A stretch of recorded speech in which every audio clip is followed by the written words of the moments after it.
You know, it is interesting. Bob Stoops, I asked Bob multiple times, how come you're not coaching? And he's like, I want to have a life. And I always feel like I should ask you that. You're young, you look great, you got your health. I don't know if I've ever asked you this. Why don't you coach again? Well, you reach a point where, like Bob says, you want a life. There's some other things. It's interesting when around draft time, and I do radio shows and connections. People say, well, why aren't you in coaching? I go, well, let me see. I'm sitting on the back of a boat here on the Chesapeake Bay. We're up at the lake house in Minnesota. It's beautiful. I'm going to play golf or go fishing. You want me to go back and sit in a room with no windows, look at a tackle who's the same guy I looked at last year, and it's going to be the same guy I'm going to look at next year. Yeah, I think I'll stick with what I'm doing. Yeah, and have to listen to idiots like me criticize coaches. I think you made the right decision. You know, the Green Bay thing is fascinating. So, I tell my kids this all the time.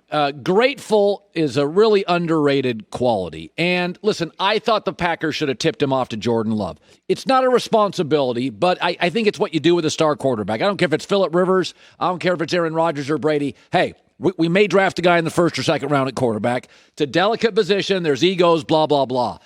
But boy, when I look at Aaron, I see a lot more of what he has than what he doesn't. And it's a little off-putting to me, Brian. It's a little needy. And it's easy for me up on my radio, TV throne to talk about it. But, I watched Giannis win in Milwaukee, and they were the Packers for the last 2 years. Great in the regular season, right in the doorstep, and he put his head down and burrowed through it. The Rodgers stuff is becoming a little off-putting to me. Is it to you at all?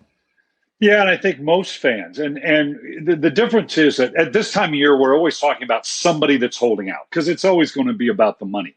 But we're not typically doing it with a quarterback, a reigning MVP, and a surefire Hall of Famer. So I think that adds to it with a storied franchise like the Green Bay Packers. So, yeah, anytime you insert that personal financial component to it, at some point, and the players are even, hey, they understand it, they embrace it. Hey, that could be me later on. But at some point, it's, hey, yeah, we are close. We have unfinished business here. We appreciate you trying to, make something happen there. But now it's time to go to work. My mentor, Denny Green, always used to say, there's a time for pay and there's a time for play. Well, it's now time for play. And Aaron needs to, I think, at least from the PR front, I think he's losing a little bit here from the overall image of what he had in the Green Bay Packers. Yeah, no, I agree with you. So Jerry Jones said yesterday, he acknowledged, good for him, he said, I kind of screwed up. I screwed up the dynasty. And you were lucky because I don't remember if the Wilfs owned the Vikings when you were there. I don't know who owned it, but no. I know Steve Bisciotti's a very good owner and considered a non-meddler. Right. Jimmy Johnson has said, we started winning and Jerry wanted an opinion on football. How would you have dealt with that if you had been the Cowboys coach and Jerry's trying to do football stuff? Well, he owns the club, so that's his right to do it. I will say this, when you look at the winning franchises, consistently winning franchises, that doesn't exist. The owner does not have that kind of profile. Certainly he's going to have the input. I've always said, Jerry, coach the team. That's what you really want to do. Be the coach. Now, the coaches that work for him understand this is how it works. It's different than in any other NFL club, and they work within it. And the guy is passionate about it. He's going to give you all the resources, so you got to love that. But from the standpoint of him being front and center, it is difficult for a head coach to hold on to his team. Yeah. When the owner is that high profile and the players are going, okay, well, who do I answer here to? But on the practice field in the game, who should I be listening to? Now, ultimately, the owner has the final say in all these organizations, but they don't insert them in that day-to-day operation of it. And I think Jerry might want to look at what has won in the league over the last 15, 20 years and maybe look at doing it that way. So you faced Big Ben more than once. He is on his way now. He'll be, this is probably, it looks like, Kevin Colbert, the way they structured it his last year in Pittsburgh. He's obviously a Hall of Famer. They say he's been slimmed down. And I don't know if you ever experienced this in all your years of coaching, it feels like it's his last year. We just saw Drew Brees last year. How do you handle it as a coach and as a coordinator if you've got a Hall of Famer? It's his last year. Is it different? Does it feel different when you know you may have a different quarterback? 8 months from now? Yeah, you know what? No, because you're living in the moment right now, and the players will rally around that a little bit. They're not going to want to be the guy that lets Ben down, so to speak, in this final run. Ben does look like he's in great shape. It's hard to evaluate Ben Roethlisberger at this stage in his career because he's so unorthodox in what he does. Typically, you see the physical skills and say, okay, he can't do this, he can't do that. But he is just such a rough and rugged and just makes throws that you kind of can't figure out how he does it. And if they can keep him upright, the biggest concern I have is those 5 guys in front of him, the change in the offensive line. That's going to be the test to me because I think Ben will be able to do what Ben typically does. They added Najee Harris, going to be a good, better running team maybe. He'll make the receivers pretty good, but they got to keep them upright. And I'm going to be interested in seeing how that offensive line comes together. When you faced Ben, what was his strength? What was a liability? Like what if you go back and say, okay, guys, this is going to be a problem, and then this is what we can take advantage of? The biggest thing was you had to make sure your team didn't get frustrated. Guys, it's going to be hard to sack him. It's hard to bring this guy down. You want to disrupt him. It's going to take more than one of you.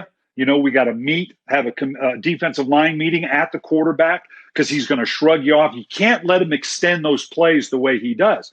On the flip side of that, the back end, you got to get him ready to go. Guys, he's going to throw us the ball. Yeah. Okay. You just got to be ready because we're going to need that turnover. Yeah, Ben's got a little gunslinger in him. He's a little bit old school that way. He does.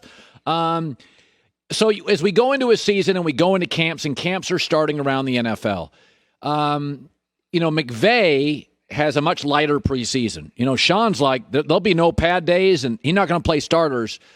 So we've got some younger progressive coaches that are like getting rid of some old school stuff. But Bill Polian always told me, you got to hit for 3 weeks to hit by week 1. Like, you have to have calluses. Like, you have to. Right. What was always your kind of theory? Did you coach differently, Brian, if it was an older team, if it was a younger team? How do you view camp? Did you every year in Baltimore or Minnesota, did you have a different mindset based on your personnel, or did you have a set way you viewed camp? Well, yes, to all the above. And yet you have a young and an old team all at the same time. That's the difficulty. Bill Walsh, I remember when I was Bill Walsh, he would always tell the coaches going into the training camp, job one, your number one priority is to get our good players to the season opener healthy and fresh. Now, there's a lot of other things we want to do, but we got to get our best players there healthy and fresh. And the hard part is, players there's 3 types of conditioning. The cardiovascular, they're going to come in good shape. Secondly is the big muscle group. You got to get the groins, the hamstrings, the quads into the cutting shape. That usually takes about a week. But then you also have to get them in hitting shape. And as a head coach in training camp, any padded practice, my number one job was to watch practice and determine how much hitting can we get away with or not have to do on a given day to make sure that my players were getting that Bill Polian hitting shape, but not to overdo it to where I put them in harm's way and lose one of my good players. And it is a very fine line. Yeah, I can imagine having to tell Ray Lewis not to hit today. Probably went over well. You better take the pads off altogether. Yeah. By the way, you've got X-Tech shoulder pads. Promo code is Coach21 for 10% off the order. You've been in this business for several years, right? Yeah, very proud. 9 years what we've done. We've become the number one pad company in the NFL. And players like Saquon Barkley, Josh Allen, Joey Bosa, DeAndre Hopkins, the top pros know this is the pads, and we've evolved. We got GPS tracking and all the types of computer programming that we're doing. Pads were lagging behind, but X-Tech pads have brought us to that. We're the number one pad in major college football and becoming the number one pad in major high school football. Mater Dei, St. John Bosco, De La Salle, Bishop Gorman, St. Thomas Aquinas. And it's interesting. It's fun to watch the parents now vest themselves in how are my kids being coached and what equipment are they wearing? Yeah. They're reaching out and they want to put their kids in I coach my 9-year-old grandson's football team. So, you want to make sure that they're coached right and padded up right. All right. X-Tech shoulder pads, promo code Coach21, 10% off your order. Brian, it's always a pleasure to talk to you. You look great. You too. Sounds great. Hi, everybody. Thanks for watching. Subscribe here to get the latest from the show. Also, be sure to check out more of the best clips from The Herd or go watch a few segments from other shows on FS1.